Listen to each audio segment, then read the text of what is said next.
मंगलमयी मंगलकरं वीतरागवी ज्ञान नमो ताहि जाते गए करहंता विमहा करी मंगल करी ग्रंथ करण को जाते मिले समाज संग पावे निज पद। आचार्य कल्प पंडित तोडरमल द्वारा रचायेलो आ मोक्ष मार्ग प्रकाशक ग्रंथ से मुक्ति नो मार्ग निश्चय रत्नत्रय जे मोक्ष नो कारण से ये मार्ग ने बतावनार अर्थात ये जे मार्ग नो निरूपण करवामां आव्युं छे एवो आ मोक्ष मार्ग प्रकाशक ग्रंथ से एनो प्रथम अधिकार अपना स्वाध्याय में चालू हतो। करीब करीब 66 प्रवचन थई चुक्या छे। एना उपर आपणे मंगलाचरण अर्थ में सर्वप्रथम पहलो अधिकार में अधिकांश भाग तो मंगलाचरण नो छे। पंचे परमेष्टि स्वरूप नु कंईक विशेष प्रकार की चर्चा पंडित जी द्वारा आ ग्रंथ में करवामां आवी छे। नवोकार मंत्र कहो मंगलाचरण कहो एमां विराजमान जे पंच परमेष्टि से ना स्वरूप की चर्चा विशेष रीति आई। पर्यंतना स्वरूप सिद्धनु स्वरूप आचार्य उपाध्यायना स्वरूप में आज पण प्रवचन में ये बात आई थी पर्यंतना स्वरूप में सिद्धना स्वरूप में त्या मूल बातें बतावी कि ग्रस्तपणु छोड़ी मुनि धर्म अंगीकार करी निज स्वभाव साधन वडे 4 घाती कर्मों क्षय करी अनंत चतुष्टय रूपी विराजमान थया छे। अर्थात 4 घाती कर्मों नाश थयो छे। सामे अनंत चतुष्टय केवल ज्ञान ની પ્રાપ્તિ થઈ છે। એમાં મૂળ વાત એ છે કે નિજ સ્વભાવના સાધન વડે મુખ્ય વાત અંશ એ છે કર્મના ભાવથી અર્યંત થયા છે એમ નહીં।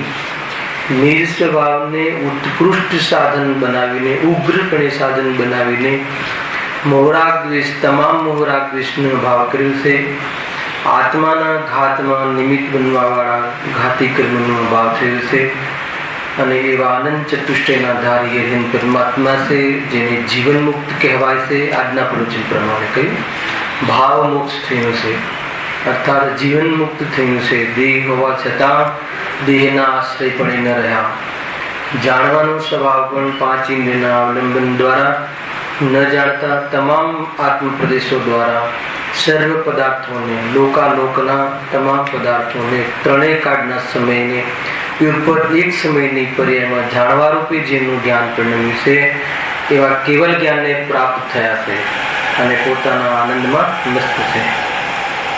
તત્પશ્ચાત થોડા કાળ દરમિયાન 4 આઘાતી કર્મનો પણ નાશ કરીને અર્થાત તો તમામ કર્મ પ્રકૃતિનો અભાવ જેને થયો છે નો કર્મ રૂપે જે દેહ સંયોગમાં હતો એનો પણ જેને અભાવ થયો છે અને આત્મિક સંપૂર્ણ આત્માના તમામ ગુણો અનુજીવીને પ્રતિજીવી એને સર્વ પ્રકારની સ્વભાવ અર્થ પર્યાય હવે તો વાંધો નહીં બોલવામાં બહુ ચાલી ગયું છે ને સ્વભાવ વ્યંજન પર્યાય અને સ્વભાવ અર્થ પર્યાયને પ્રાપ્ત થયા છે એવી દશા અને કોણ સિદ્ધ વિદ્વાન સ્વભાવ અર્થ પર્યાય તમામ ગુણોની ત્યાં શુદ્ધ પૂર્ણ પર્યાય પ્રગટ થઈ છે અને આત્માનો પણ જે આકાર છે કિંચિત ન્યૂન પુરુષ આકારપણે એ પૂર્વમાં આકાર હતો એમાં જે નિમિત્ત પૂર્ણ હતું એ હટીને આત્મ પ્રદેશોનો સ્વયં નિરાકાર હવે ક્યારે પણ નહીં બદલાય એવા આકારને પ્રાપ્ત થયા છે એવા આપણા સિદ્ધ ભગવાન એમનું સિદ્ધ સ્વરૂપ બતાવ્યું। ત્યાર પછી આચાર્ય ઉપાધ્યાય સાધુનું સામાન્ય સ્વરૂપ બતાવ્યું અને એમાં મૂળ સાધન શું બતાવ્યું? શુદ્ધોપયોગ અને શુદ્ધોપયોગમાં રહે છે। સિદ્ધ ભગવાને ત્યાં આજના પ્રવચનમાં કહ્યું, શું કહ્યું? દેહ મુક્ત. દેહ મુક્ત કહ્યું ને, વિદેહ મુક્ત એક શબ્દ લખ્યો હતો લાસ્ટ, છેલ્લી લીટી ચાલે ને, વિદેહ મુક્ત yani દેહ મુક્ત કહ્યું. ત્યાં ભાવ મુક્ત હરિહર પરમાત્માને કહ્યું અથવા જીવન મુક્ત કહું, અને અહીંયા સિદ્ધ ભગવાનને દેહ મુક્ત કહ્યું. હવે સાધુ આચાર્ય ઉપાધ્યાય સાધુ એમને શું કહ્યું? શુદ્ધોપયોગના સાધન વળી પોતાના સ્વભાવમાં હર અંતર મુહૂર્તમાં રમે છે, વિશેષ હર અંતર મુહૂર્તમાં આનંદમાં જી આવે છે, હે એવા જે મુનિરાજનું સામાન્ય સ્વરૂપ કહ્યું, એમાં મૂળરૂપથી છઠ્ઠા ગુણસ્થાનની અપેક્ષાએ અવિરતિ મુક્ત કહ્યું, અને અવિરતિ મુક્ત કહ્યું. ત્યાં વિરક્ત થયા છે, અવ્રતથી મહાવ્રતનું પાલન કરતા જોવામાં આવે છે જ્યારે આત્મામાં ન હોય ત્યારે, અને જ્યારે હર અંતર મુહૂર્તમાં આત્મામાં શુદ્ધોપયોગમાં રહે છે એને પ્રમાદ મુક્ત કહ્યું. સમજ્યું? હવે જ્યારે આવ્યો છે વિષય સાથે સાથે, અને આજનો વિષય જે હતો ને તમારે પરમાત્મા પ્રકાશમાં, મુનિરાજનું છઠ્ઠા સાતમા ગુણસ્થાનમાં રમે છે. છઠ્ઠામાં આવે ત્યારે મહાવ્રત આદિના પાલનમાં જોવા મળે છે. મહાવ્રત આદિના પાલનમાં જોવા મળે એને જ છઠ્ઠું કહે છે, અને એટલો વિકલ્પ છે. સ્વરૂપમાં ન રહ્યા એ અપેક્ષાએ પ્રવૃત્ત ગુણસ્થાન કહે છે, પ્રમાદ ગુણસ્થાન કહે છે. પરંતુ જે પ્રમાદ રહિત પ્રવૃત્તિ હોવાના કારણે એમને ત્યાં પ્રવૃત્તિમાં હિંસાનો દોષ લાગતો નથી. છઠ્ઠા ગુણસ્થાનમાં ચાલવા રૂપે, કેમ કે ક્રિયા સમિતિથી ચાલે, એષ્ણા સમિતિ પૂર્વક ભોજન કરે, ભાષા સમિતિ પૂર્વક વચન બોલે, કોઈ જીવ માત્રને ન વચનથી ન એમના કાયાના નિમિત્તથી દુઃખ થાય એવી જાતિનું એમનું જીવન નથી હોતું, કે જે એમને આત્મામાં ન રહેવાનું અર્થાત તો બહાર આભારૂપ જે પરિણામ થાય છે એ પરિણામ પણ એટલું ઉત્કૃષ્ટ છે એટલે એમને હિંસાનો દોષ લાગતો નથી. ભોજન પણ પોતે આરંભ કરીને બનાવતા નથી, એમના માટે બનાવેલું હોય તો લેતા નથી. એ પ્રકારે વિશેષ પ્રકારે એમનું જીવન ત્યાં હોય છે. અને જ્યારે અંદરમાં રહે છે એ અપેક્ષાએ શું કહ્યું? અંદરમાં ન રહ્યા એ અપેક્ષાએ પ્રમાદ, પણ એવો પ્રમાદ નહીં કે જેથી જીવોની હિંસા થાય, સટકાયના જીવોની હિંસાનું કોઈ હિંસા ઘાત થાય. એટલા માટે ત્યાં હિંસાનો દોષ ન લાગવા છતાં એ ગુણસ્થાનનું નામ પ્રમાદ કહ્યું. અવિરતિથી તો મુક્ત, અવિરતિ અવ્રતરૂપ જીવન, અને ગમે એવું જીવન, ક્યારે બી ઉઠવું, ક્યારે બી બેસવું, ગમે એમ ચાલવું, એવું જે જીવન તો એમને હોતું જ નથી. એટલે એનાથી તો મુક્ત જ હોય છે, પરંતુ સ્વરૂપમાં ન રહ્યા એટલે પ્રમાદ કહ્યું. એટલે એ ગુણસ્થાનનું નામ જ પર્ટિક્યુલરલી પ્રવૃત્ત, છઠ્ઠા ગુણસ્થાનનું નામ. એટલે એમાં આવે છે અંતર મુહૂર્ત, અને પછી પાછા ક્યાં ચાલ્યા જાય છે? સાતમામાં. એટલે સાતમાથી ઉપર જે છે શ્રેણીમાં ચાલતા મુનિરાજો જે છે એમને શું કહેવાય છે? પ્રમાદ મુક્ત જીવન. બહારમાં આવવાનું જ્ઞેન્દ્રિય ભક્તિના રાગ જેટલો પણ પ્રમાદ નહીં, અંદરમાં એટલા સમાયેલા રહે, એટલો વિશેષ અબુદ્ધિપૂર્વકનો રાગ ભલે રહે, પરંતુ એવી જાતિનું જેમનું જીવન નથી. એવા આચાર્ય ઉપાધ્યાય સાધુ ત્રણેય જે બે પદવી, આચાર્ય ઉપાધ્યાય અને સામાન્ય સાધુ, બધા સામાન્ય સાધુ તો છે, એવા તમામ મુનિરાજ, તમામ આપણા ગુરુ પ્રિન્સિપલ મિસ્ટીમાં જે બિરાજમાન છે એવા જીવોને શું કહેવાય છે? છઠ્ઠા ગુણસ્થાન અપેક્ષાએ અવિરતિ મુક્ત, અને સાતમા ગુણસ્થાનની અપેક્ષાએ પ્રમાદ મુક્ત. એવી રીતે આચાર્ય ઉપાધ્યાય સાધુનું સ્વરૂપ કહ્યું. એમને પણ સાધન શું બનાવ્યું? નિજ સ્વભાવ સાધન, અને એમાં રહેવું એમના શુદ્ધોપયોગ. શુદ્ધોપયોગ અર્થાત તો સ્વરૂપમાં લીન રહેવું, આત્માને ઓળખી, સ્વરૂપને ઓળખી, એની પ્રતીતિપૂર્વક એમાં સ્વજ્ઞાન સ્વગી શક્તિથી બરાબર રહેતું વર્તમાન વ્યાપાર ઉપયોગનું સ્વરૂપમાં રહે, એનું નામ શુદ્ધોપયોગ છે. શુદ્ધોપયોગ કહો, સ્વરૂપની લીનતા કહો, સ્વભાવમાં એકાગ્રતા કહો, વિતરાગ પણ પરિણતિ કહો, એ બધું એક જ છે. અને એ પ્રમાણે અહીંયા લેવું. તો એ પ્રમાણે સામાન્ય રૂપ આચાર્ય ઉપાધ્યાય સાધુની ચર્ચા થઈ. તત્પશ્ચાત એમની વિશેષ ચર્ચા પણ બતાવી. એમાં તમારો આખો વિષય ફરી જશે, હે ને? જે જ્ઞાનમાં તમારે આપણે ત્યાં સુધી આવ્યા છીએ ત્યાં સુધી 15 મિનિટની અંદર આપણે આ વિષયને નિપટી સુધી આગળ પીછા કરીશું, હે ને? તો આચાર્ય ઉપાધ્યાય સાધુનું વિશેષ સ્વરૂપ કહ્યું. વિશેષ એટલે છે તો બધા મુનિરાજ, છે તો બધા સાધુ પણ એમાંથી કોઈ એવા સાધુ જે છે કે જેમને આદેશ અને ઉપદેશની વિશેષતા પણ છે. સમજો, ઉપદેશ પણ આપે અને આદેશ પણ કરે અન્ય મુનિરાજોને સંઘના સંચાલનના અનુકૂળ. એવી જાતિની કસાયની મનતા સંજલન કસાયના અંતર્ગત એવી જાતિની કસાયની વિશેષતા જે જીવને હોય, પરંતુ હરંતર મુહૂર્તમાં આત્માના સ્વાદ લેવામાં ભંગાણ ન પડે અને એમાં કોઈ ખંડિતતા ન આવે. કેમ કે સાધુપણું તો રહે. સાધુપણું ન હોય ને આચાર્યપણું બતાવે તો એ આચાર્ય નથી. સાધુપણું તો કોમન. આચાર્ય, ઉપાધ્યાય અને સાધુ ત્રણેયમાં સાધુપણું તો કોમન. સાધુપણું કોને કહેવાય? મિથ્યાત્વ અને ત્રણ ચોકડી કસાયના ભાવપૂર્વક વ્યક્ત વિતરાગતા જેમને છે અને હરંતર મુહૂર્તમાં આત્મામાં રમી આવે છે, આત્માના સ્વરૂપનો સ્વાદ લે છે, એ તો આચાર્યમાં બિરાજમાન સાધુ હોય કે ઉપાધ્યાય પદમાં બિરાજમાન સાધુ હોય, એ અર્થાત તો સામાન્ય સાધુ, બંને પદમાં ન હોય એવા સાધુ. તમામ સાધુનું આ એકમાત્ર કર્તવ્ય, આ કર્તવ્યથી પ્રમાદ કરીને અર્થાત તો આ કર્તવ્યથી ખંડિત થઈને કોઈ સાધુ અર્થાત આચાર્ય પદ અર્થાત ઉપાધ્યાય પદ નિભાવે તો કહે છે કે એ ન મુનિ છે તો પછી આચાર્ય છે એમ ક્યાંથી સિદ્ધ થાય? એ બરાબર સમજજો. મતલબ કે આનાથી શું છે કે આપણા માટે શું ઉપદેશ છે કે આપણે પણ આપણા જીવનની અંદર કોઈ ધાર્મિક ક્ષેત્રમાં કોઈ પદવીને ધારણ કરતા હોઈએ, સમજો કોઈ પણ પ્રમુખ હોઈએ કે ટ્રસ્ટી હોઈએ કે સેક્રેટરી હોઈએ કે કાર્યકર્તા હોઈએ, તો જે મૂળ ઉદ્દેશ છે એની ધારા ખંડિત થયા વગર એ પદ નિભાવવા જોઈએ એવી વિશેષતા હોવી જોઈએ. એવા જીવોને જ એમાં પદ મળતા હોય છે. એટલે ભાઈ નહીં તો પ્રવચનમાં ન બેસે અને પૂજા પાઠ આદિમાં પણ વ્યવસ્થામાં રહે એવી જાતિની યોગ્યતા હોય તો કે યોગ્ય નથી. મતલબ કે જે આપણું શ્રાવક જીવન છે, શ્રાવક જીવન અર્થાત તો ધર્માનુરાગના અનુકૂળ આપણને બહારમાં ધર્મ પ્રવૃત્તિઓ છે, શાસ્ત્ર સ્વાધ્યાય પૂજન આદિ, એમાં કોઈ છોડીને એના ભોગે એના પ્રયોજન ભૂલીને આયોજનમાં રહેવું એ ઠીક નથી. અને એનાથી આપણા જેવા જીવોને પણ એ જાતિની વાત અહીંયા મળે છે. એ તો મંદિર આદિની વાત કરી. સંસારમાં પણ એવું જીવન હોવું જોઈએ કે જે આત્મકલ્યાણમાં નિમિત્ત બનવા વાળા જે કાર્ય છે, આત્મનિમિત્તમાં બનવા વાળા જે શાસ્ત્ર સ્વાધ્યાય પ્રવૃત્તિ છે, એના ભોગે ગ્રસ્ત જીવનની પણ પરિણામો અર્થાત તો સંસાર જીવનના કાર્યોમાં પણ એવી જાતિનો પ્રમોદ અર્થાત તો એવી જાતિનો ઉત્સાહ ન આવવો જોઈએ. તો એનું નામ કહેવારૂપ જૈન છે. અને ખરેખર જૈન તો જે રાગને જીત્યું છે જૈન છે, છતાં પણ જે રાગને જીતે છે એવા જીવોની પણ પૂર્વ ભૂમિકા કેવી હોય છે એ આપણને આ મહાન જ્ઞાનીઓ પંચપરમેષ્ટ્રીમાં બિરાજમાન જે પર્સનાલિટી, જે વ્યક્તિત્વ ધારણ કરેલા જે પરમાત્માઓ મહાત્માઓ છે, એમના જીવનથી એમને સ્મરણ કરીને ઘણું બધું શીખવા જેવું છે. અને કેટલી મોટી વાત કરી છે વિશેષ સ્વરૂપમાં. આપણે અહીંયાની બહુ વિશેષ ચર્ચા કરી હતી કે આચાર્ય પદને શું ભાવે છે, પરંતુ છે ઉપાધિ એવું ભાન છે આચાર્યને. પણ એવી જાતિની કસાય આવી છે, પણ એ કસાય બી કયા અંતર્ગત? ચોથી ચોકડીના અંતર્ગત વાળી કસાય, સંજલન કસાયના ઉદયના અનુસાર એવી જાતિની કસાય ના વધી જાય કે પછી એમાં જ લાગી જાય અને આત્માના હર અંતર મુહૂર્તનો સ્વાદ ચૂકી જાય તો કહે છે કે માર્ગમાં અર્થાત તો મુનિ યોગ્ય જીવન નથી.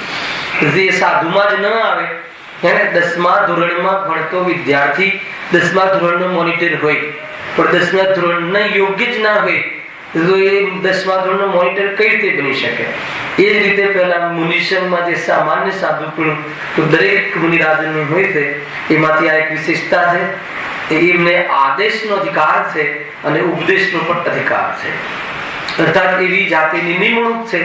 પૂરા સંઘમાં બધા જ મુનિરાજો એ પ્રમાણે એમની દ્રષ્ટિથી પણ જોવે છે કે જે અનેક મુનિરાજોને દીક્ષા આપવા આદિમાં અર્થાત કોઈ પ્રાયશ્ચિત આપવા આદિમાં વિશેષ પ્રકારે નિમિત્ત બનતા હોય છે, છતાં જ્યારે પોતાનો ઉગ્ર પુરુષાર્થ જ્યારે ઉપડતો હોય છે તો એવી જાતિના પદનો પણ ત્યાગ કરે છે. અર્થાત એવી જાતિની જવાબદારીના ત્યાગ વગર પણ આગળની શ્રેણીનો પુરુષાર્થ પર્યંત બનવાની જે સામર્થ્ય પ્રગટ નથી થતી. સમજો, ગજબની વાત છે. એટલો ભાર હોય ભાઈ, એને આચાર્ય પણ નિભાવવાનો ભાવ હોય ત્યાં સુધી મુનિ પણ તો રહે છે, પણ અરિહંત પણ આનો પુરુષાર્થ નથી ઉઠતો. ગજબની વાત છે. એને એટલે એવી જાતિની જવાબદારીનો ત્યાગ કરે અર્થાત આત્માનો પુરુષાર્થ ઉપડે તો ડિક્લેર કરી દેશે કથનોમાં, અંદરમાં ભાવ મળી જાય છે કે ભાઈ હું આચાર્ય નો ત્યાગ કરું છું. કઈ ગુફાઓમાં બેસીને આત્મકલ્યાણ કરીને અરિહંત બની જતા હોય છે. ઉપાધ્યાયમાં શું છે? ઉપાધ્યાયનું જે પદ છે એમાં ઉપદેશનો અધિકાર છે, પરંતુ આદેશનો અધિકાર નથી. સમજો, વિશેષ જે બહારનું જે જ્ઞાન છે, ઉઘાડું જ્ઞાન છે, શાસ્ત્ર જ્ઞાન છે, કોઈ એવા મુનિરાજ હોય કે જેમને ઉઘાડ વિશેષ હોય અને આચાર્ય દ્વારા નિમણૂક કરવામાં આવી હોય. બે વાત જબરજસ્ત વિવેક છે. તમને એમ લાગશે કે આ સામાન્ય ધર્મ શું દમ છે, તો કે એમ છે આચાર્ય દ્વારા નિમણૂક કરવામાં ન આવી હોય તો ક્યારે પણ ઉપાધ્યાય પણ એ ઉપદેશનો કાર્ય ન કરે. સમજો, ખ્યાલ આવે છે કે નહીં? અહીંયા આપણે કોઈ વિદ્વાનને બોલાવીએ વિશેષ દિવસોમાં, આપણે પરીક્ષા આદિમાં, તો વક્તા પણ તો એમનો અધિકાર છે, અર્થાત એ પ્રમાણે એમનું પરિણામ છે. એની વચ્ચે આપણે કોઈ વક્તા પણ કરીએ તો યથાર્થ નથી. ખ્યાલ આવે કે નહીં? એટલે જે પ્રમાણે કાર્ય હોય એટલું વિવેક હોવો જોઈએ. છે આ પ્રશિક્ષણ પણ એ બુકો નીકળી છે ને, એમાં બધું છે કેવી રીતે મતલબ કે સભાઓમાં વર્તવું ને કેવી રીતે ઘણી બધી વાતો ત્યાં છે. તે પ્રમાણે અહીંયાની જે નિરાજની જે સ્વભાવો છે અત્યંત વિવેકી સ્વભાવ હોય છે અને વિતરાગી જીવો બેઠા હોય છે. ઘડીમાં અર્યંત પણ લઈ શકે એવી જાતિના ઉત્કૃષ્ટ જીવો હોય છે સ્વભાવમાં, મુનિરાજની સ્વભાવમાં. તો ત્યાં કહે છે કે ઉપદેશ માત્ર કોણ આપે? કે આચાર્ય દ્વારા જે ઉપાધ્યાય પદની નિમણૂક કરવામાં આવી છે, વિશેષ યોગ્યતા જોવે છે કે જેમને જે દ્રવ્ય શુદ્ધ છે, એમનું યથાર્થ જ્ઞાન છે કે નહીં, એવી શંકા સમાધાન કરવાની યોગ્ય છે કે નહીં, અને સામેવાળા જીવને કોઈ પ્રશ્ન પૂછવામાં આવે તો વિશેષ આકુરતા ન કરે અને એ શબ્દ મલિચ થઈને કોઈ વિશેષ જાતિની દ્વેષપિંડથી ન થઈ જાય એવી યોગ્યતા છે કે નહીં. એને એમને પણ એક કસાય ઉભી છે તો એમાં પણ બની શકે. એટલે એવી જાતિની યોગ્યતા જેની બની હોય એને આચાર્ય અનેક પ્રકારની યોગ્યતા જોઈ અને આચાર્ય ઉપાધ્યાય પદની નિમણૂક કરે છે. જ્ઞાન ઘણું હોય પણ દ્વેષ હોય, એને વિશેષ ખુલાસા કરવાનું સામર્થ્ય ધરાવતું હોય પણ પૂછીએ તો મતલબ ઉકળી જાય. અને એવી જાતિનું કોઈ હોય તો આપણે આપણા જેવા લોકો જીવોમાં પણ એ પ્રમાણે ગાદીને યોગ્ય નથી સમજતા. આપણે કેટલી સરળતા હોય, કેટલી મૃદુતા હોય, અને દરેક જીવને આત્મકલ્યાણ કરવું છે અને એના માટે આવ્યા છીએ. આ બધી જ વાતો જે છે શાસ્ત્રની અર્યંત પરમાત્મા દ્વારા રચાયેલી છે. નિર્માણતા હોય, જરા પણ એમાં સ્વામિત્વ ના હોય એવા જીવોને આવી જાતિની પદ્ધતિ બનતી. કેટલી કરુણા ભાવથી હેને વર્તમાન યુગમાં તો આપણા જીવન દરમિયાન તો સ્પષ્ટ વક્તા ગુરુદેવ શ્રી થઈ ગયા. કેટલી કરુણા છલકાય, વાણીની મીઠાશ, હેને કોઈ પણ મતલબ કે કોઈ પ્રમાણ કથન, એક બી કથન બીજા કથનને, બીજા અનુયોગને ખંડિત કરે એમ નહીં. હેને એટલી જબરજસ્ત જાતિની એમ કે અંદરમાં ઉપાધિ હોવી જોઈએ, એવી જાતિની યોગ્યતા હોવી જોઈએ. એવી યોગ્યતાને આચાર્ય શ્રી ઉપાધ્યાય તરીકે નિમે છે. ગજબ છે. છતાં પણ એવા ઉપાધ્યાય પદની જવાબદારી જ્યાં સુધી હોય ત્યાં સુધી શ્રેણીનો પુરુષાર્થ નથી ઉપલબ્ધ. ખ્યાલ આવે કે નહીં? ગજબની વસ્તુ. એવું કોણ માને છે? સ્વયં ઉપાધ્યાય એવી જાતિનું ભાન રાખે છે. અને એટલે એમાં એવી જાતિનું કોઈ એમને અભિમાન કે એવી પર્યાયનું કોઈ મત કે એવી જાતિનું જીવન નથી હોતું. એટલે એવી રીતે આચાર્ય ઉપાધ્યાય સાધુની વિશેષ ચર્ચા આપણે એ દિવસોમાં કરી હતી. છતાં જે અમુક જે મૂળ એની ટીપ્સ છે એ હૃદયગત થઈ જાય. એમાં શું યાદ રાખવા જેવું છે કે કયા મતલબ ઓરથી આપણને એવા જીવોનો મહિમા આવે, સ્વરૂપનો મહિમાના ઉદ્દેશથી એવા જીવોનો મહિમા આવે. એટલે સ્વરૂપ આવું છે, અંદરમાં આવું કોમલ સ્વરૂપ છે, ક્ષમા સ્વભાવી સ્વભાવ આપણામાં મોજૂદ છે. અને એટલે એ પ્રમાણે એને એવા પ્રગટ થઈ ગયા છે, જેને 10 ધર્મ પ્રગટ થઈ ગયા છે. એવી જાતિની પરિણતિ બની ગઈ છે. અને કોઈ પણ મતલબ કે ચાહે કોઈ ઉપસર્ગ કરે કે ચાહે કોઈ આહાર આપે, દરેક જીવો પ્રત્યે એને તારું અવિનાશી કલ્યાણ એવી ક્ષમા સ્વભાવના ધારક રાજ હોય છે. મુનિ વગર તો મોક્ષ નથી. આવી જાતિની તારતમ્યતા વાળી વિતરાગતા જ્યાં સુધી ન આવે, આ મોક્ષ માર્ગ છે. મુનિ પણ સાક્ષાત મોક્ષ માર્ગ છે. અર્યંત સિદ્ધ સાક્ષાત મોક્ષ તત્વ છે. અને એ પ્રમાણે છે આચાર્ય ઉપાધ્યાય સાધુ સાક્ષાત નિજરા અને સંવર તત્વ છે. અજ્ઞાની સાક્ષાત આશ્રવ તત્વ છે.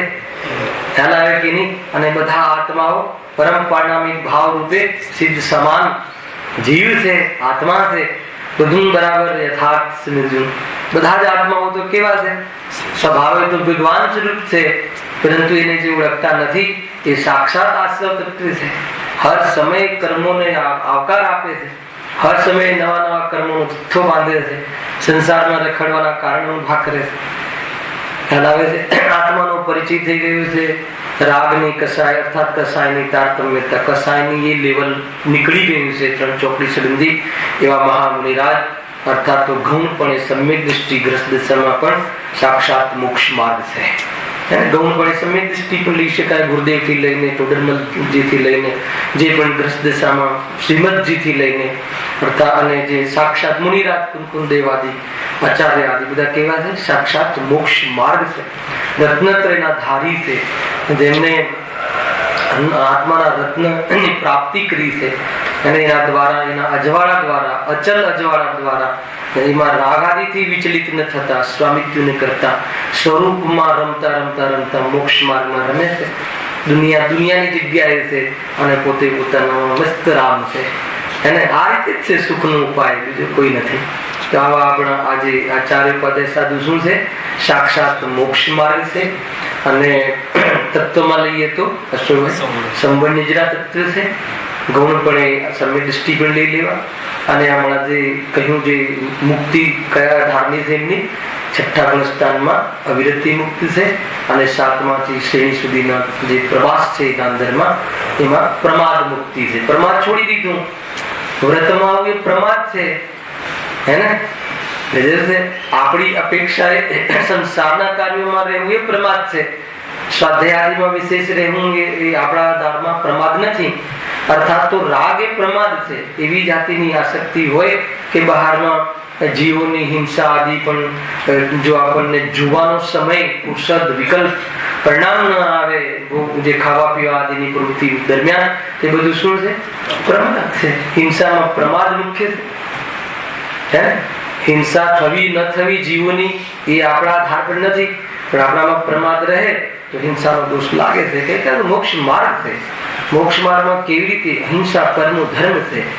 અને સ્વરૂપની હિંસા ટળે અને બહારમાં સટકાયેલા જીવોની હિંસાથી રહિત વિરક્ત થઈ અને આત્મામાં વિશેષ રહે એવી જાતિની કસાય જ ના આવે કે કોઈ જીવને દુખે, કોઈ જીવ દર્દ થાય, કોઈ જીવ મરે અને એના આધાર ઉપર કોઈ આપણી પ્રવૃત્તિ પોષીએ એવી જાતિની પ્રવૃત્તિ જ્ઞાની ધર્માત્માઓના જીવનમાં નથી હોતી.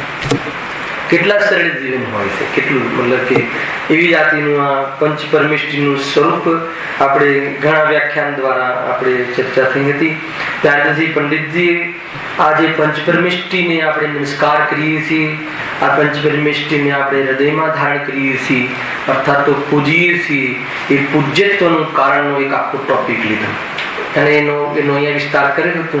પૂજ્યત્વ એટલે કે આપણા ભક્તિને અનુકૂળ, ભક્તિને યોગ્ય આ પદ છે વિશ્વમાં, જેમના પ્રત્યે આપણે મહિમા કરી શકીએ, મહિમા આવી શકે એવા પદ માત્ર આજ છે. તો એનું કારણ શું છે? તો કે વિતરાગ વિજ્ઞાનતા, હે ને? વિતરાગ વિજ્ઞાન પૂજ્યત્વનું કારણ છે. કેમ? પૂજ્યત્વના કારણમાં એક પોઈન્ટ મેં બતાવ્યું, હંમેશા બતાવવાનું છું કે આપણને નમસ્કારનું કારણ છે ને, કે નમસ્કાર શું કામ કરીએ છીએ અથવા કેમ પૂજીએ છીએ? કેમ કે આ જ માર્ગથી સુખી થવાય એવું આપણને ભાષે, એનું નામ પૂજ્યત્વ પણ છે. એવું આપણને ભાષે કે આ જ માર્ગ સુખનું કારણ છે રાજેશભાઈ, એવું ભાષે. એ સિવાય નમસ્કારનો મહિમા ક્યાંથી આવે? જ્યાં સુધી મને સામેની વ્યક્તિથી લાભ થાય છે એવું ખ્યાલ ન આવે ત્યાં સુધી એનો મહિમા ક્યાંથી આવે? હે ને? જો બાકી જો લાભ થાય છે એવું ભાષિત ન થાય તો પછી જે મહિમા કરીએ છીએ તો ઢોંગ છે, હે ને? એટલે એમાં આપણને એવું લાગવા લાગે કે આ વિતરાગ વિજ્ઞાન એમનામાં મહાન લક્ષણ છે અને એનાથી લાભ થાય છે. વિતરાગતા અને વિજ્ઞાનતા એ આપણને એવું આપણા વિકલ્પાત્મક ધ્યાનમાં ભાષિત થાય તો એ જેને પ્રાપ્ત કર્યું છે એના પ્રત્યે મહિમા ન આવે એમ બને નહીં. એ મુખ્ય વાત આપણે પૂજ્યત્વના કારણમાં ચર્ચા આપણે કરી હતી. ત્યાર પછી થોડીક સ્વાર્થની વાત પણ કરી કે શ્રેષ્ઠ સિદ્ધ પદ પહેલા અરહંતની નમસ્કાર કરવાનું શું કારણ હતું, હે ને? એ શું કારણ આપણે નમોકાર મંત્રમાં આચાર્યોએ પણ પહેલા નમો અરહંતાણમ શું કામ લખ્યું, હે ને? તો એમાં એક લીટી વાંચીએ છીએ, એને બધા વિષયો થઈ ચૂક્યા છે. નમસ્કાર કરીએ છીએ એ તો પોતાનું પ્રયોજન સાધવાની અપેક્ષા કરીએ છીએ. શું ઢબ છે પંડિતજીની, હે ને, એકદમ ખુલ્લી ચિઠ્ઠી, જરા પણ આમ ગોળ ગોળ વાત નહીં. પ્રભુ અમે તમને નમસ્કાર કરીએ છીએ એ તો પોતાનું પ્રયોજન સાધવાની અપેક્ષા કરીએ છીએ, તમારી ખુશામત માટે કે તમને ખુશ કરવા માટે નહીં. કેટલી આમ ખુલ્લી વાત છે, હે ને. આમ આપણને એમ લાગે કે આવી વાત કરીએ તો કેવું લાગે, મારું પ્રયોજન સધાય છે એટલે અમે તમારા ચરણમાં આવ્યા છીએ, નહીં તો શું કામ આવીએ સમય બગાડીને. બહુ પરમ વાત છે. અને આપણું પ્રયોજન ન થતું હોય તો શું કામ અહીંયા કલાક બેસીએ અને શું કામ આપણે જીનવાણીની સમક્ષ કે ગુરુની સામે જઈએ. આપણું પ્રયોજન થતું દેખાય છે એટલા માટે અમે તમારી પાસે આવીએ છીએ, અને અમે અમારું પ્રયોજન અમારાથી સદાય છે, પણ તમે એમના બતાવનારા છો, તમે એને સત્ય માર્ગને કહેવા વાળા છો. દુનિયામાં કોઈ આવી વાત અર્થાત એક દ્રવ્ય બીજા દ્રવ્યનું કરે નહીં, હે ને, તું તારા સ્વયંથી મોક્ષ જાય છે એવી વાત અમે આજ સુધી ક્યાંય સાંભળી નહીં. તું મારા શરણમાં આવ, હું તને મોક્ષ આપીશ, એવું તો ઘણી જગ્યાએ સાંભળ્યું, પણ તું તારામાં જા અમે મોક્ષ આપી શકતા નથી, કોઈ કોઈને આપી શકે એવું છે નહીં, તું રાહ જોતો નહીં, એવું કહેવા વાળા તો માત્ર તમે છો પ્રભુ, હે ને. એટલા માટે અમે તમારા ચરણમાં આવીએ છીએ. જો નમસ્કાર કરીએ છીએ એ તો પોતાનું પ્રયોજન સાધવાની અપેક્ષા કરીએ છીએ. હવે અરહંતથી ઉપદેશાદિકનું પ્રયોજન વિશેષ સિદ્ધ થાય છે, માટે તેમને પહેલા નમસ્કાર કર્યા. કેમ કે ઉપદેશ કોને હોય છે? અર્હંતાદિક ને હોય છે, હે ને. સિદ્ધ ભગવાનને તો ઉપદેશ હોતો નથી, એટલે તમારા ઉપદેશ દ્વારા અમને વિશેષ લાભ થાય છે. એટલે સૌપ્રથમ તમે સિદ્ધ ભગવંતોનું, સિદ્ધ સ્વરૂપનું અને મારા આત્માના સ્વરૂપનું, તમામ સ્વરૂપનું જ્ઞાન તમારા દ્વારા પરંપરાગત માર્ગ દ્વારા ભલે આપણી પાસે પહોંચ્યું હોય, પણ એકમાત્ર અર્હંત દ્વારા આપણને વાત મળી છે. એટલે સૌપ્રથમ આપણે એમનો મહિમા આવે વગર રહે નહીં. જ્યાં જ્યાં આપણને જેના દ્વારા આપણને લાભ થયો હોય તો એના ગુણને કેમ ભૂલાય? એના ગુણને ભૂલી જઈએ તો આપણે એના ગુણા કહેવાઈએ, હે ને, પણ એમના જ ગુણ ગાતા રહીએ અને આત્મા સામે ન જોઈએ તો પણ નગુણા કહેવાય. અને એટલા બેલેન્સથી આપણે વિશેષ સમજવું જોઈએ એમ છે. કેમ કે એમને જેના ગીત ગાયા છે એનું ગીત ગાવું જરૂરી છે. જ્ઞાની ધર્માત્મા હોય, હે ને, જેમનું ગીત ગાયનું શુદ્ધાત્માનું એ ગીત આપણે ગાવું જરૂરી છે. એટલા માટે અમે આ અર્હંતાદિ પદમાં સૌપ્રથમ તમને યાદ કર્યા છે, હે ને. એના પછી શું આવ્યું? હેડિંગ લઈએ ને આપણે, પ્રયોજન બરાબર છે. હા, અર્હંતાદિક થી પ્રયોજન સિદ્ધિ. અને અહીંયા સુધી મંગલાચરણનું સામાન્ય મંગલાચરણ પૂરું થયું, વિશેષ મંગલાચરણ હજુ આગળ ચાલે છે. સામાન્ય રીતે મંગલાચરણ પૂરું થયું છતાં મન ન ભરાયું તો ફરીથી કહે છે પંડિતજી કે ભાઈ અર્હંતાદિક થી વિશેષ પ્રયોજનની સિદ્ધિ. તો પ્રયોજન શું હોય છે આપણું બધાનું આગળની લીટીમાં લખ્યું છે, જે વડે સુખ ઉપજે એવા દુઃખ વિણશે એ કાર્યનું નામ પ્રયોજન છે. આમાં જે હેડિંગ કયા કહેવાય, ડાર્ક અક્ષરથી લખેલું છે, બોલ્ડ અક્ષરથી, હે ને. તો જ્યારે આટલા પ્રયોજન થયા હોય અને પછી બોલ્ડ અક્ષરવાળી લીટી તમે વાંચી લો તો તમને આખું જ્ઞાન ફરી જાય કે શું ચર્ચાઓ આપણા વચ્ચે થઈને ગુરુદેવે શું ઉપદેશ આપણા સુધી પહોંચાડ્યો, અને એ આપણને તરત ફરી જાય આપણા જ્ઞાનમાં. એટલા માટે આ સ્વાધ્યાયની પરંપરા બહુ ઉચિત છે, હે ને. તો શું કહ્યું, શું છે પ્રયોજન? જે વડે સુખ ઉપજે વા દુઃખ વિણશે એ કાર્યનું નામ પ્રયોજન છે. સુખી થવું એનું નામ પ્રયોજન છે. અને કોના વડે સુખી થવા અને દુઃખ વિણશે, દુઃખ નાશ થાય, અર્થાત કોના દ્વારા? તો આ શુદ્ધાત્મા દ્વારા. તો શુદ્ધાત્મા દ્વારા સુખ વિણશે, સુખ પ્રાપ્ત થાય છે, દુઃખ વિણશે છે. તો એ શુદ્ધાત્મા જે બતાવનારા છે, એને એમાં નિમિત્ત કોણ છે? અર્હંતાદિક. એ પ્રકારે પણ પ્રયોજનની સિદ્ધિ થાય છે. એટલા માટે અહીંયા અર્હંતાદિક વડે પ્રયોજનની સિદ્ધિ. એમાં 2 પોઈન્ટ મુખ્ય કયા હતા? યાદ આવે ને રાકેશભાઈ? 2 પોઈન્ટ મુખ્ય કયા? જો આ છે ને કે અહીંયા તો 1 કલાકનું જ નાટક છે અને બાકી બધું પછી પોતાના ઉપર છે. એ કેમ કે સ્મરણ શક્તિ બહુ ઓછી છે અત્યારના જીવોની, તો ઘરે વિશેષ જે મૂળ પોઈન્ટ છે એને યાદ રાખવા જરૂરી છે. એ તો ગ્રંથો તો પૂરા થઈ જશે અને એમાં કોઈ બહુ મોટી વાત નથી, પરંતુ જે પ્રયોજન છે ચૂકી જવા છે. એને 2 મૂળ વાત કહી હતી કે અર્હંતાદિકના સ્વરૂપનો વિચાર કરીએ. જો 2 લીટી વાંચું છે એની, હે ને. મને તો ઘણી વાર એવું થાય ને કે પોતાનો ગ્રંથ હોવો જોઈએ, અને દરેક જીવ પાસે પોતાના અમારા ત્યાં એવી વ્યવસ્થા છે કે પોતે લઈ જાઓ ગ્રંથ અને પોતપોતાનો ગ્રંથ રાખો, એમાં મૂળ લીટી પર લાઇનિંગ કરો, કોઈ પોઈન્ટ નોંધ કરો. તો એવી જાતિની તૈયારી હોવી જોઈએ હે ને. અહીંયા તો અહીંયાથી ગ્રંથ મળે ને પછી અહીંયા મૂકવાની જગ્યા પણ મળે, પછી શું કરવા? એમ પોતાનો ગ્રંથ હોવો જોઈએ બાકાયદા. દરેક ગ્રંથમાં હું તો મારી એવી પદ્ધતિ છે, પોતાનો ગ્રંથ રાખવો અને પોતાના ગ્રંથમાં ગુરુદેવ કહેતા હોય કે કોઈ વિદ્વાન દ્વારા આપણે સાંભળતા હોઈએ તો એ નોટ્સ કરવી, એ પ્રમાણે વિશેષ એમાં આપણને એ વખતે ખ્યાલ આવી ગયો હોય તો ત્યાં ટપકાવીને એ પછી આપણું સ્મરણમાં આવી જાય. નિમિત્ત નૈમિત્તિક સંબંધ છે એવો. તો જો આમાં 3 લીટી પર કરેલું છે. જો શ્રી અર્યંતાદિક વડે જે પ્રયોજનની સિદ્ધિનો પહેલો પેરેગ્રાફ છે ને, એની છેલ્લી 4 લીટી એ પેરેગ્રાફ. અર્યંતાદિક વડે પોતાનું પ્રયોજન સિદ્ધ થાય છે, અથવા કેવી રીતે? શ્રી અર્યંતાદિકના આકારનું અવલોકન વા સ્વરૂપ વિચાર, ખ્યાલ આવે કે નહીં?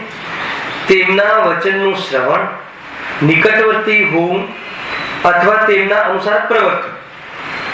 નિકટવર્તી હોવું, એમના કહ્યા પ્રમાણે વર્તવું, અથવા નિકટવર્તી હોવું એ રીતે પ્રવર્તવું, અર્થાત એ પ્રમાણે આપણા શ્રદ્ધાનો વિષય બનાવવો. એમ એમના આકારનું અવલોકન કરવું. એમનો આકાર કેવો છે? વિતરાગી. એમની હર ચેષ્ટા ક્યાંય પ્રવૃત્તિમય દેખાતી નથી. નિરખો અંગ અંગ જીનવર કે છે ને, મતલબ કે એમના હર ચેષ્ટા જે છે બધી કેવી છે કે મતલબ કે દ્રષ્ટિ તો નાસાગ્ર છે હે ને, મતલબ કે ચાલવાનું દેખાતું નથી, પદ્માસનમાં વિરાજમાન છે, હાથ પણ આ રીતે બતાવવામાં આવે છે. તો ક્યાંય પણ કોઈ જગ્યાએ ઉપયોગને 5 ઇન્દ્રિયોના માધ્યમથી એને વધારવા જેવો, વિસ્તાર કરવા જેવો નથી, સ્વરૂપમાં રમાડવા જેવો છે. એવું આપણને પ્રતિમા જોતા વેત જ આપણને શું થાય? એ ખ્યાલ આવે. બરાબર છે. આટલી મહાન વ્યક્તિ અને એમના તીર્થંકરોના જે સંસારી જીવનમાં કઈ કમી હતી અને શું વાતની કમી હતી એને, જેવી આપણે જે ચીજો માટે અત્યારે ઉપાય કરી રહ્યા છીએ એની કમી હતી નહીં. જ્યારે એવી ચીજોમાં એમને સુખ વાસિત ન થયું અને આ માર્ગ અપનાવ્યો અને એમાં પોતાનામાં બિરાજમાન થઈને એકાગ્ર થઈને અનંત કાળ સુધી સુખનો ભોગ કરી રહ્યા છે. તો એવા આકારો, એમના સ્વરૂપનું અવલોકન, અથવા તો એમને જે 7 તત્વ 6 દ્રવ્ય એને જે 4 ભાવ 5 ભાવ એવા જે સિદ્ધાંત, મૂળ સિદ્ધાંત ષટકારક એ જે સ્વરૂપ બતાવી વસ્તુનું એ સમજતા એને એ પ્રમાણે સમજતા શું થાય છે? આપણને રાગ આપણો મંદ પડે છે હે ને. એ વિશુદ્ધિ, એમાં 3 શબ્દ નાખ્યા હતા કે સંકલેશ, વિશુદ્ધિ અને શુદ્ધ. તો આ એવી જાતિની વિશુદ્ધિ છે. ભગવાનના દર્શન કરવા કરતા પણ ભગવાનના દર્શનના માધ્યમથી એમના સ્વરૂપનો વિચાર કરી પોતાના સ્વરૂપનો ઈમાનદારીથી હે ને, એટલે ઈમાનદારીથી એટલે પૂરી મનતા પૂર્વક, બહારના રાગોમાં ન ઉલજવા જેવું નથી એવા નિર્ણય પૂર્વક હે ને, એમાં કાંઈ સુખ વાસિત નથી થતું એવું વલણ પૂર્વક જ્યારે જ્ઞાન એવી જાતિની વિશુદ્ધિને પ્રાપ્ત થાય છે, એવા જીવોને સત્તામાં રહેલા ઘાતી કર્મનો રસ શું થઈ જાય છે? ઢીલો પડી જાય છે હે ને. એનો રસ હીન થઈ જાય છે, એનો અનુભાગ હીન થઈ જાય છે. તો એ જ્યારે ઉદયમાં આવે છે ત્યારે એવી હીન ઉદયમાં આવે છે, હીન ફળ રૂપે ઉદયમાં આવે છે. તો ઉપયોગ ત્યાં રમવા રૂપે રહેતો નથી, એટલે આત્મામાં સમય જાય છે. ખ્યાલ આવે કે નહીં? આવી જાતિનું પ્રયોજનની સિદ્ધિ અર્યંતાદિકના સ્વરૂપ આદિના સમજીને પોતાના સ્વરૂપના વલણપૂર્વક થાય છે. આ મૂળ પોઈન્ટ મેં આના પર ગુણ પ્રયોજન કર્યા હતા. બરાબર છે. એના પછી કોઈએ પૂછ્યું તરત આગળ બીજો પણ કઈ લાભ થાય છે કે નહીં? અઘાતી કર્મ વાળો ખ્યાલ આવે કે નહીં? ઘાતી કર્મ તો પાપ રૂપ જ હોય છે. આત્માના સ્વરૂપમાં જે ખંડિતતા લાવે છે પર્યાયમાં, અને એનો અભાવ થઈ શકે છે. એવી જાતિની વિશુદ્ધિ, શુદ્ધિ તો કોને કહેવાય? આત્માનુભૂતિ એ શુદ્ધિ. આત્માનુભૂતિ માટે વિશેષ સૂક્ષ્મ ચિંતન એ વિશુદ્ધિ હે ને. અને ખાવા પીવાના પરિણામે સંકલેશ તીવ્ર કસાય. અને જેને જૈન ધર્મ પસંદ છે, જેને રાગમાં રહેવું ગમતું નથી, એવી જાતિની જેને વિશુદ્ધિ તૈયાર થઈ છે, એ જીવોના જે બહારના મિથ્યાત્વ અને એ ટાઈપના કર્મો ઢીલા પડી જાય. તો બહુ જ મંદ ઉદય આવે એનો. એ મંદ ઉદયમાં આવે એટલે ઉપયોગ ત્યાં વિચલિત થાય નહીં है ने मान लो कि અત્યારે આપણે કોઈ કર્મનો મન ઉદય આવતો હોય તો ઉપયોગ પણ ના જાય ત્યાં, है ने ઉપયોગ એક તો મન ઉદય કેમ થઈ ગયો કે એવી જાતની વિશુદ્ધિ કરી તો જે પૂર્વમાં બાંધેલા હતા એ સત્તામાં જ બંધ પડી ગયા અને ઉદય મન તરીકે આવ્યો અને વર્તમાન ઉપયોગમાં એવી જાતની વિશુદ્ધિ વર્તાય છે એટલે ઉપયોગ ત્યાં રમતો નથી. ઉદયમાં આવે તો પણ કોણ કોનું કરે, એક દ્રવ્ય બીજા દ્રવ્યનું ના કરે, હર પર્યા ક્રમબદ્ધમાં છે, આત્મામાં કાંઈ આવતું જતું નથી, એવી અનેક જાતિની વ્યવસ્થાઓ એવી ગમી જાય છે, એવી અંદરમાં રુચિ જાય છે કે બહારની સ્થિતિઓને પ્રભાવિત કરી શકતી નથી. અને આવી જાતિની વિશુદ્ધિ તૈયાર થઈ હોય છે એટલે એવો ઉપયોગ રમવાને યોગ્ય થઈ જાય છે અને રમી જાય અંદરમાં તો આત્માની અનુભૂતિ છે, હે ને. છતાં પણ કહે કે ભાઈ જે છે કર્ણનો યોગનો વિષય એ સિવાય પણ બીજો કોઈ લાભ થાય છે કે હા થાય છે ને. તું જે ચાહે છે એ પણ લાભ થાય છે, ખ્યાલ આવે કે નહીં. મોક્ષ માર્ગના પુરુષાર્થના અંતર્ગત સ્વર્ગ મહત્વમાં મળી જાય છે, ટૂંકમાં એટલું કહેવું છે, ખ્યાલ આવે કે નહીં. એને અમદાવાદ જવા યોગ્ય ગાડીમાં લીટર એટલા પેટ્રોલ હોય તો સુરત જવાય છે કે નહીં જવાય એ પ્રશ્ન બનતો નથી, આવી જ જાય છે. જ્યાં મોક્ષની પૂર્ણતા નથી થતી ત્યાં સુધી આવી જાતિના સ્ટેશન માટે કોઈ સ્પેશિયલ પુરુષાર્થ જ્ઞાની ધર્માત્મા કરતા નથી, ખ્યાલ આવે કે નહીં. એવી જાતિની કસાયની બનતા રહે છે. પ્રભુની પાસે રહેવા રૂપ સ્થૂલ વિશુદ્ધિ જ્યારે બનતી હોય છે તો એમાં એવી જાતિના પુણ્યરૂપ અઘાતી કર્મનો બંધ થાય છે તો સહજ જ સમ્યક દ્રષ્ટિ જીવો, આત્મદર્શન પછીના જીવો તો ક્યારે પણ મતલબ કોઈ દરિદ્રતામાં ઉત્પન્ન થતા નથી. 2-5 ભાવ બાકી હોય, 10-15 ભાવ બાકી હોય, પેલા તો 2 જ ગતિમાં રોટેટ કરે છે, એક મનુષ્ય ગતિ અને દેવ ગતિ. જેટલા ભાવ બાકી હોય એમાં મનુષ્યમાં આવે વળી પાછા દેવમાં જાય, વળી પાછા મનુષ્યમાં આવે પછી દેવમાં જાય, પછી અંતિમ ભાવ શું હોય મનુષ્યનો હોય. એટલે મનુષ્ય અંતિમ ભાવ હોય છે પુરુષ મનુષ્ય કે જેથી શું થાય છે ન એ સ્ત્રીમાં જન્મે, ન નપુંસકમાં જન્મે, ન દરિદ્ર ઘરમાં જન્મે, મતલબ એવી જગ્યા એવા કાળમાં જન્મે, હે ને. પંચમ કાળમાં પણ ન જન્મે, ગજબની વસ્તુ છે. આત્મદર્શન થઈ ગયા પછી પંચમ કાળમાં આ ક્ષેત્ર ન આવે, રાવત અને ભરત ક્ષેત્રમાં પંચમ કાલે ન આવે. એવો જે અહીંયા આવે તો ચતુર્થ કાળમાં મનુષ્ય બનીને આવે, કાં તો વિદેહ ક્ષેત્રમાં મનુષ્ય બનીને જાય. તો એવી જાતિનું અનેક પ્રકારના એમને એ બહારની અનુકૂળતાઓ મળતી હોય છે પણ એ અનુકૂળતાની ચાહ નથી હોતી, સમજો. મફતમાં મળે છે અને એ મળે છે એનો મહિમા નથી હોતો. અરે જ્યાં મતલબ કે ખાડો ખોદે તો એ પથ્થર જે હોય ને એ સુવર્ણ રૂપે પણ બની જાય, ત્યાં સોનાની ખદાનો બની જાય. એવી જાતિનું સમ્યક દ્રષ્ટિના પુણ્ય હોય છે. ચમત્કાર તો તીર્થંકરજીઓના તો ઘણા ચમત્કાર હોય છે, હે ને. 42 તો પરાશ્રિત ચમત્કારો છે કે નહીં એમના 46 ગુણમાં 4 તો આત્મા આશ્રિત છે અતિશય અને 42 પરાશ્રિત છે. એના માટે કયો પુરુષાર્થ કરે છે પરમાત્મા, ખ્યાલ આવે કે નહીં. અર્થાત તો ચતુર્ગુણસ્થાને એવો કયો પુરુષાર્થ કર્યો અને ચતુર્ગુણસ્થાને પુરુષાર્થ કર્યો અને તો બી ગુરુદેવે વારંવાર શું કહ્યું, તીર્થંકર પ્રકૃતિનો બંધ બંધાય છે આનાથી. આમને પ્રવચન કરવાનો જે ભાવ આવ્યો છે એનાથી તો પુણ્યનો બંધ થાય છે એમ સમજાવ્યું. ગજબની વાત છે. સમજાવી રહ્યા છે અને કહી રહ્યા છે, સમજાવવાનો ભાવ આવી રહ્યો છે અને એમાં આ રીતે ભાનમાં રહે છે. જરા પણ એમાં ચૂકતા નથી કે ભાઈ આનાથી કોઈ મને કોઈ આત્મકલ્યાણનો લાભ થશે. તીર્થંકર પ્રકૃતિનો બંધ ભલે નીચેના ગુણસ્થાનમાં થાય, એનો ઉદય તો અરિહંત વિસ્તારમાં આવે છે પણ જરા પણ એમને સિદ્ધ બનવામાં મદદ કરે એમ નથી હોતું, હે ને. સિદ્ધ અવસ્થા લાવવાનો આશ્રય તો એમનો જે આત્મા આશ્રિત અરિહંત પરમાત્મા પણ છે એમાં રહે છે અને એ પ્રમાણે બહારમાંથી અભાવ થઈ જાય છે અને સિદ્ધ પણ પ્રાપ્ત થઈ જાય છે. એટલે આત્મામાં જે વિતરાગતા પ્રગટ કરેલી છે, સુખ પ્રાપ્ત કરેલું છે, એના માટે આત્માશ્રિત પુરુષાર્થ તો થઈ શકે છે પણ બહારમાં કોઈ સંયોગો લાવવા માટે કોઈ પુરુષાર્થ નથી કરતો. એમાં એક લીટી પાસે એક કહીથી છેલ્લી જુઓ, હું તમને બતાવું. જો ઇન્દ્રિય જનિત સુખની ઈચ્છા કરવીમાં દુઃખથી ડરવું એ બધો ભ્રમ છે. શું કહે છે કે ઇન્દ્રિય જનિત જે સુખ છે, 5 ઇન્દ્રિયના વિષયોની અનુકૂળતા ભગવાનની ભક્તિ આદિના ભાવોના નિમિત્તપણામાં એ પણ સહેજમાં મળી જાય છે.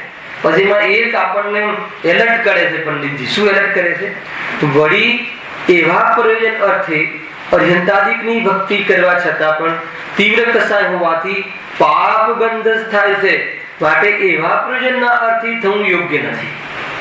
ના ખ્યાલ આવે? કયું પ્રયોજન? અઘાતી કર્મમાં પુણ્ય પ્રકૃતિ. ભગવાનના દર્શન કરીએ અહીંયા આવે તો પુણ્ય બંધાય, અને એનું ફળ શું છે? જો બે પ્રકારની વિશુદ્ધિ કરી, તમે બરાબર સમજો. એક વિશુદ્ધિ તો એમના સ્વરૂપનું ચિંતન કરી, પોતાના સ્વરૂપનું ચિંતન કરે, એમાં તો ઘાતી કર્મમાં દંડા પડે છે. અને પરંતુ જે સ્થૂળ વિશુદ્ધિ છે, અને એવી જાતિની વિશુદ્ધિ નથી થતી. અને જે પ્રવચન સાંભળવાના ભાવ, એ વખતે પાંચ ઇન્દ્રિયોના જે ભોગના વિષયો છે, અનુરાગના વિષયો અત્યારે આપણે મંદ પડ્યા છે, અને પાંચ ઇન્દ્રિયોથી વિરક્ત થવાય એવા નિમિત્તો પાસે આપણે જઈને બેઠા છીએ, તો એમાંથી કયું પુણ્ય બંધાય છે? તો કે એમાં પુણ્ય બંધ થાય છે અઘાતી કર્મ વાળું, કે જે સંયોગો પ્રાપ્ત થાય, અનુકૂળ સંયોગો. શામાં અનુકૂળ? ધર્મ સાંભળવામાં અનુકૂળ, પાંચ ઇન્દ્રિયના ભોગમાં અનુકૂળતા પ્રદાન થાય.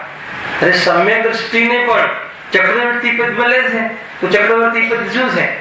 પાંચ ઇન્દ્રિયના વિષયનો ભોગ જે ચક્રવર્તીને હોય છે, અને એવી એની કસાય હોય છે, અને એ કસાયની પૂર્તિને અનુકૂળ બહારમાં સંયોગો પણ હોય છે. ખ્યાલ આવ્યો કે નહીં? પણ આપણું ભાવ, આપણે પાંચ ઇન્દ્રિયના વિષયની પૂર્તિ કરવાનો ભાવ તો હોય, પણ બહારમાં સંયોગો ના હોય. ઘણું રહેવું હોય આપણે બંગલામાં, પણ ધન ના હોય. ખ્યાલ આવે કે નહીં? બને કે ના બને? તો કહે છે કે એ સમ્યક દ્રષ્ટિ જીવોને તો એવું હોતું જ નથી. સમ્યક દર્શન પહેલા બંધ થઈ ગયો હોય તો ભલે કઈ એકાદ વાર જઈને પડે, એ વાત જુદી છે નરક આદિમાં. પણ આત્મદર્શન પછી તો એવું હોય જ નહીં. છતાં બી આત્મદર્શન ન થયું હોય એવા જે સામાન્ય જનજીવો છે, એ અઘાતી કર્મનો બંધ કરતા હોય છે, પુણ્ય કર્મનો બંધ કરતા હોય છે, તો બહારમાં શું મળે છે? અનુકૂળતા મળે છે. એને ધંધાદીમાં મતલબ કે ઘરે બેઠા હોય તો પણ ઓર્ડર મળે છે. કેવી જાતિના કામ થઈ જાય, આપણે વિચારે ના હોય એવા કામ થઈ જાય. એવી જાતિના પુણ્ય આવી જાય. આ બાજુ વિચાર કરતા હોઈએ ને, પેલી બાજુ કામ થઈ જાય. તો કે આ વાત સારી કરી, તો તરત જ કહે છે હજુ આગળ બાકી છે. હે ને? હજુ આગળ વાત બાકી છે. શું કહે છે? એવા પ્રયોજનના અર્થે. કેવા પ્રયોજનના અર્થે ભરતભાઈ? આ વાત સારી કહી તમે. તમને તો મતલબ કે વિદ્વાની ભક્તિ આદિ કરવાથી બહારમાં આવી જાતિની અનુકૂળતાઓ મળી જતી હોય, તો પછી તો કહે છે કે એ પ્રયોજન અર્થે મંદિરમાં આવે, એને એ કહે તો પાપ જ બંધ થાય છે. જો અરે પાપ બંધ થાય છે નહીં, પુણ્ય જે હોય એ સંક્રમિત થઈને પાપ રૂપ થઈ જાય છે. પુણ્ય બાંધ્યું હોય એ પણ સમજો. એટલે કઈ બુદ્ધિપૂર્વક તમે કરવાની વાત નથી. એ તો આત્મદર્શન કરવાના વિચારો કરતા હોઈએ અને આત્મદર્શનનો પોશાક કરતા હોઈએ, તો એમાં જરા ઢીલાસ આવી જાય, કમજોરી આવી જાય, તો એવા દેવશાસ્ત્ર ગુરુ પ્રત્યે ભક્તિ ઉછળ્યા વગર રહે નહીં, મહિમા આવ્યા વગર રહે નહીં. આપણા ઉપર જેને કરુણા કરી છે, અકારણ કરુણા, એને કોઈ પણ આપણા પાસે અપેક્ષા રાખ્યા વગર સહેજ ભાવે અર્યંત પરમાત્માને તો ઈચ્છા વગરની ઓમકાર ધ્વનિ, ખરે તો એક જ વાત, સતની વાત બતાવે, શુદ્ધાત્મા સિવાય બીજી કોઈ વાત નહીં. પૂરા ચારે અનુયોગમાં એક આત્માની પ્રાપ્તિનો ઉપાય છે, એવી જાતિની જેને વાત કરી હોય, હે ને? તો એવા જીવો પ્રત્યે મહિમા આવ્યા વગર કેમ રહે? હે ને? મતલબ કે ગજબની વાત છે. કેવી જાતિનું પુણ્ય આપણું પણ કામ કરી રહ્યું છે કે આપણને આવી વાત મળી છે. મારે તો એ બતાવવું છે.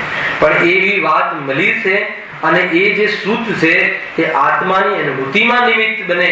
અને એવું તો વિકલ્પ આવે, પરંતુ એ નાથી આત્માની અનુભૂતિ થાય એ પણ મિથ્યાત્વ. અને એવા ભાવોથી પાંચ ઇન્દ્રિયના વિષયોમાં બહાર અનુકૂળતા મળે એ અર્થે કરે, તો કહે કે એ પાપનો બાપ છે, તો કે એ તો પાપનો જ બંધ થાય છે. ખ્યાલ આવે કે નહીં? એટલે પંડિતજીની જો વિચક્ષણ બુદ્ધિ, કર્ણાની યોગનું વિધાન જે છે તો કહેવું પડે, થાય છે તો કહેવું પડે. ઘઉં ઉગે છે તો જોડે ચીલની ભાજી ઉગતી હોય તો બતાવવું પડે. એને બેનો ભેદ કરવા માટે બતાવવું પડે કે ભાઈ એ ઘઉં છે ને આ ચીલની ભાજી છે, પેલો પાક છે ને આ શું છે? ઘાસ છે. આ ગાય ભેંસો માટેનું ઘાસ છે, અને આ મતલબ કે ધાન છે, આ અનાજ છે, આ પાક છે. બંનેનું જે અંતર બતાવવું હોય એટલે એવી જાતિની પ્રરૂપણા પણ કરવામાં આવી છે શાસ્ત્રમાં, કે ભાઈ એની સાથે આમ જે થાય છે તો બતાવવું પડે. પણ કોઈ સ્પેશિયલ એના માટે જ કોઈ પુરુષાર્થ કરે, ખેતી કરે, ઘાસ ઉગાડવા માટે કે ભાઈ તો કહે છે કે શું કહે તે તારું એટલું કિંમતી ખેતર અને તારો કિંમતી ઉપયોગ એને તે બરબાદ કરી નાખ્યો. ના ખ્યાલ આવે કયું ખેતર ને કયો ઉપયોગ સમજમાં આવે છે કે નહીં? કે આજે આત્માનો ઉપયોગ સૌથી અમૂલ્ય સાધન છે. આ ઉપયોગને જરા પણ બરબાદ કરવા જેવું નથી. એને આ ઉપયોગ જ્યાં લગાવશો આત્મામાં તો કે અનુભૂતિ થઈ જશે, પેઢી ચાલતી રહેશે આપણી આનંદની. અને આ ઉપયોગ એમાં મતિ જ્ઞાનના ફેલાવ કરશો. મને લીધી ને 144 વીઘા હતા ત્યાં મલાડમાં, તો કહે છે કે ઉપયોગને ફેલાવ કરીએ 5 ઇન્દ્રિયના વિષયોમાં તો કહે છે કે આત્માથી ઘણો દૂર થતો જાય છે, સ્વરૂપથી દૂર થતો જાય છે. થોડું જ્ઞાન વિશેષ આવે તો કેવી રીતે હું ઓર વિષયોને વધારું, કેવી રીતે હું ઓર અનુકૂળતાઓને પ્રાપ્ત કરું, એવું જ્ઞાનને આપણે વધારતા જઈએ તો આખિરકાર શું થશે? અને જોડે પાછો મોહ પણ વિદ્યમાન હોય. જ્ઞાન એ રીતે વધારે જે 5 ઇન્દ્રિયોના વિષય પૂતગલ, 5 ઇન્દ્રિયોના જ્ઞાનનો વિષય પૂતગલ બને અને એ પૂતગલમાં જ્ઞાનને વધારે, હે ને, જ્ઞાનને વધારે ને જોડે પાછો માન્યતા બી પડી હોય કે એમાંથી સુખ મળે છે તો કેવી રીતે વખોટે નથી, કેવી રીતે ત્યાંથી નિવૃત્ત થવાનો ઉપાય કરે?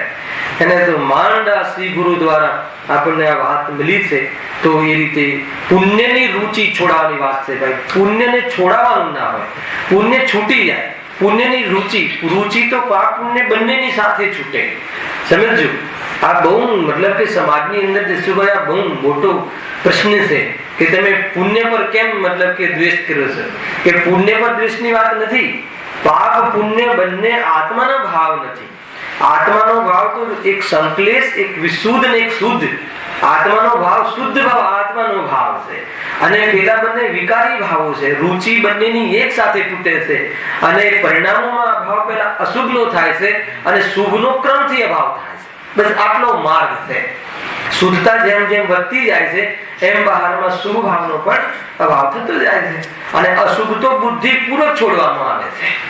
એને બહારમાં અશુભ ભાવ તો વ્રતથી છોડવામાં આવે છે કે ભાઈ નહીં, હું રાત્રિમાં ભોજન નહીં કરું, હું આ નહીં કરું, તે નહીં કરું, એ બુદ્ધિપૂર્વક.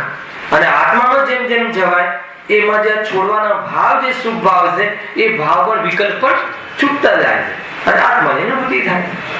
તો પ્રયોજન શું છે આપણું? નિર્વિકલ્પ વિતરાગતા, સુખ, આત્માનુભૂતિ, અતિન્દ્રિય સુખ એ આપણું પ્રયોજન છે.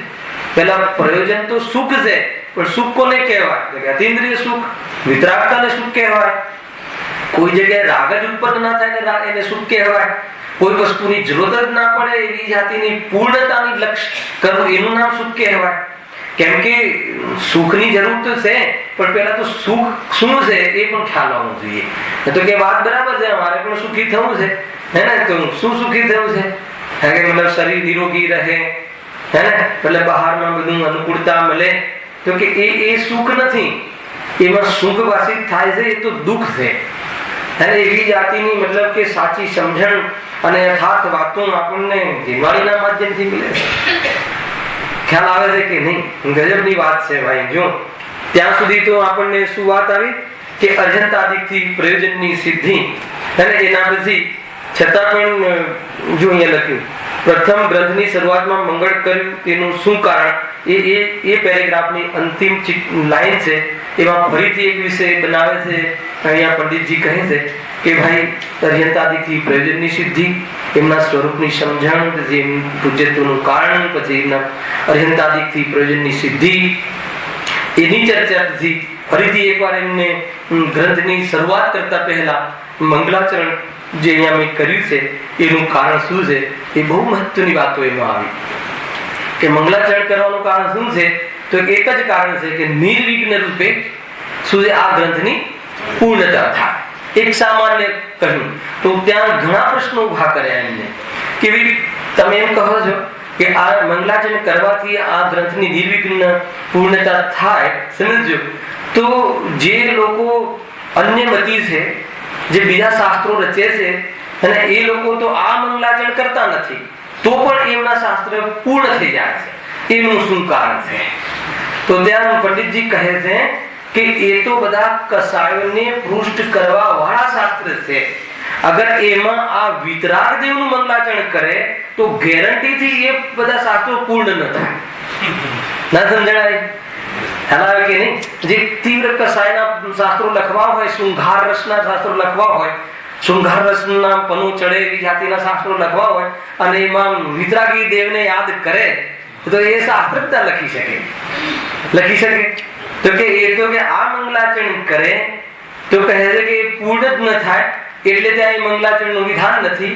પરંતુ અમે જે અહીંયા મંગલાચરણ કરવા અમે જે ગ્રંથો રચવા વાળા છીએ એ તો કસાયના અભાવ કરવા માટેના શાસ્ત્રોના લખવા વાળા છીએ. એટલે અમે તો અહીંયા વિતરાગી દેવોને યાદ કરી અને એ પ્રમાણે મંગલાચરણ કરીશું. અને તો તત પાછો એક પ્રશ્ન કરે છે. કયો પ્રશ્ન કરે છે ખબર છે? કે એ વાત તો ખરી, પરંતુ આ પ્રમાણે મંગળ ન કરનારને પણ સુખ જોવામાં આવે છે. પાપનો ઉદય દેખાતો નથી અને કોઈ એવું મંગળ કરનારને પણ સુખ દેખવામાં આવતું નથી, પરંતુ પાપનો ઉદય દેખાય છે. માટે તેમાં પૂર્વોક્ત મંગલપણું કેવી રીતે બને? અરે આ મંગલાચરણ કરવા વાળા જીવોને પણ ગ્રંથ પૂર્ણ થઈ શકતો હોય એવું દેખાતું નથી.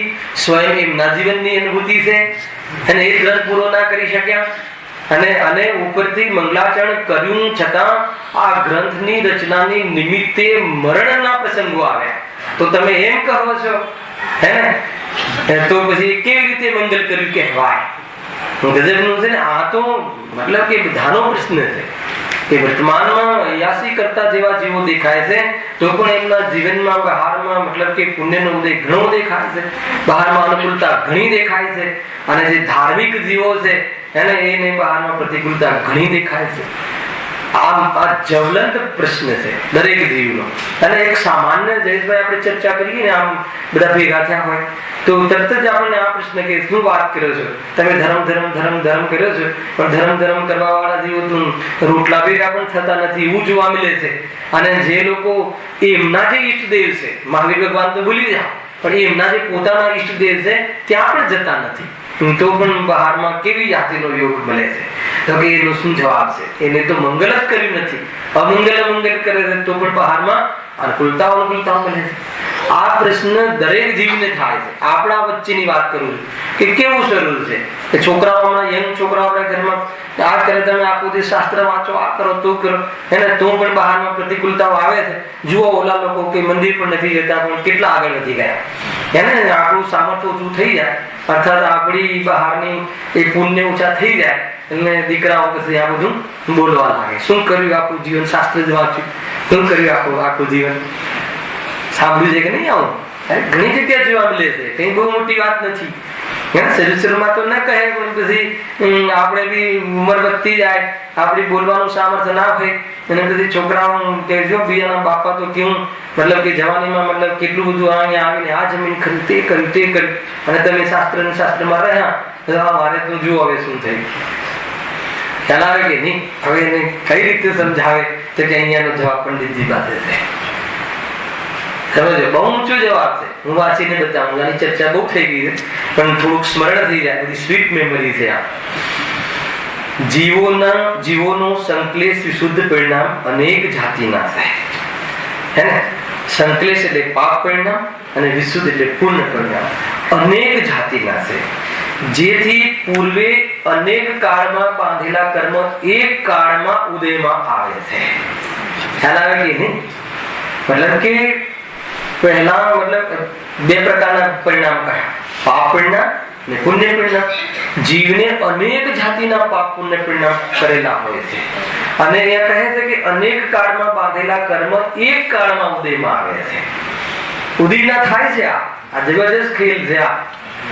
હે ને? આમ સામાન્ય રીતે માનો કે તમે આજે એક એફડી કરાવો હે ને તો 2 વર્ષ માટે કરાવો, પછી આવતા વર્ષે કરાવો, 1 વર્ષ માટે કરાવો હે ને તો એવી રીતે બધી બીજા વર્ષે થવા પાકવા વાળી જે હોય એફડી એને ભલે અલગ અલગ વર્ષમાં કરી હોય. પહેલા વર્ષે કરાવી 5 વર્ષ માટે, બીજા વર્ષે કરાવી 4 વર્ષ માટે, ત્રીજા વર્ષે કરાવી 2 વર્ષ માટે, તો 5મા વર્ષે શું થાય? બધી એક સાથે પાકી જાય. તો બસ એ વાત છે ના? ખ્યાલ આવે? એ રીતે અનેક સમયમાં કરેલા કર્મ હે ને જે રીતે કરેલા હોય ભલે અત્યારે આત્માનું કામ કરે છે, અત્યારે આત્માર્થી છે પણ પહેલા આત્માર્થી થોડી હતા. અનંત તીર્થંકરો થઈ ગયા, અમને બહુ ધમાલ કરી છે પહેલા. એવું નથી કે નથી કરી એવું હે ને? એટલે કરવી એમ નહીં, એમને છોડી એમ એ સમજો, પાછું ઉલટું નહીં લેતા. હે એ વાત જુદી છે, નિમિત્તના કથન ચાલે છે ભાઈ, હે ને? મતલબ કે એ વાત આખી અલગ છે બેન. અહીંયા નિમિત્ત પ્રધાન કથન ચાલે છે, હે ને? જયારે નિમિત્ત પ્રધાન કથન ચાલતા હોય તો નિમિત્ત પ્રધાનથી સમજવું જોઈએ. કોણ છોડે, હે ને, એના આધાર ઉપર બધું છૂટે. ના ખ્યાલ આવે? એક શબ્દમાં બધા જવાબો છે. કોણ છોડે એના આધાર ઉપર છૂટે, એ વાત પરમ સત્ય છે. પણ કથનમાં એમાં છોડવું પડશે તો પછી ઘણા પ્રશ્નો ઉત્પન્ન થશે. આપણે સાંભળીએ છીએ, શું કામ સાંભળીએ છીએ?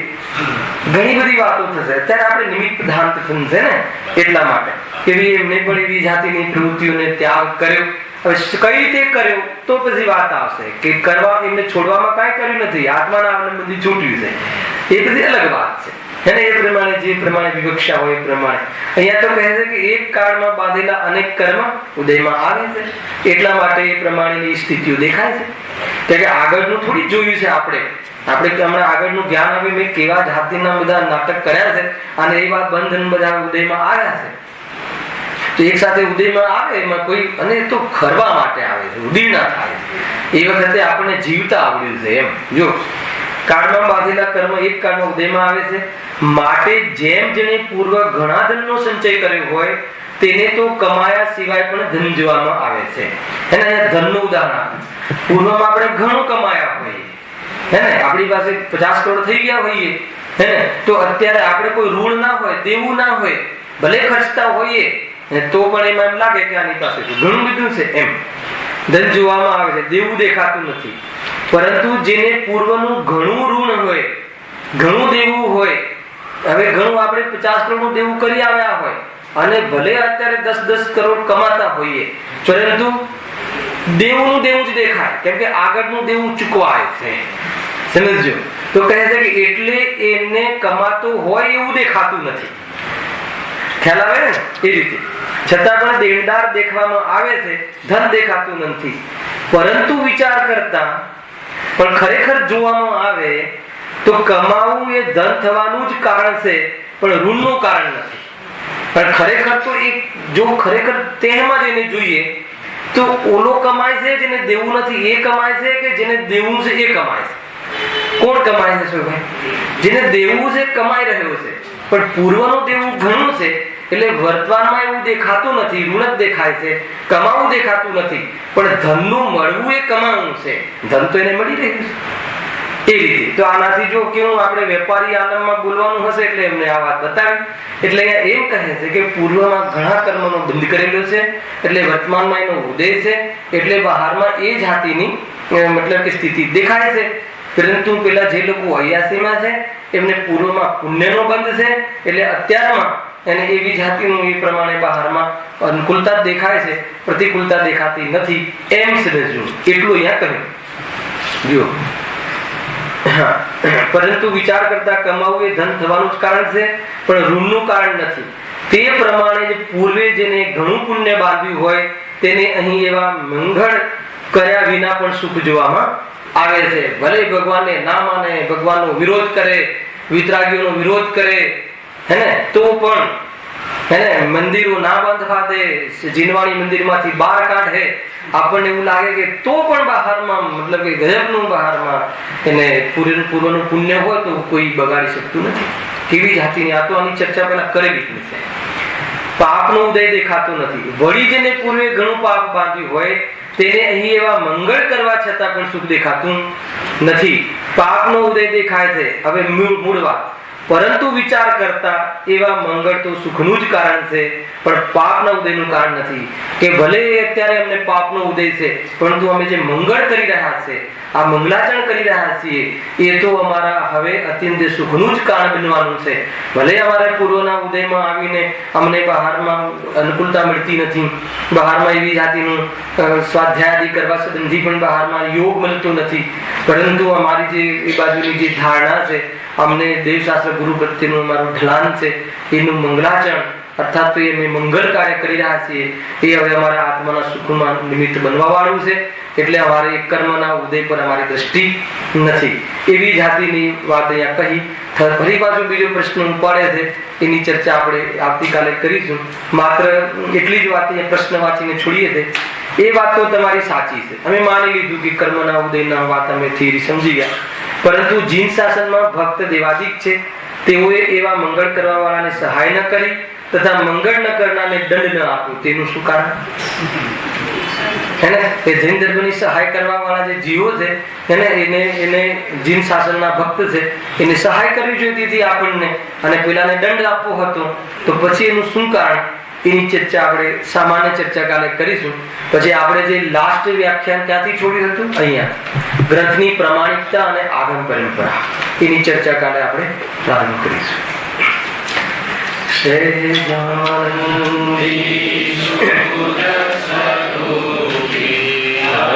અવિનાશી આત્મ સ્વરૂપ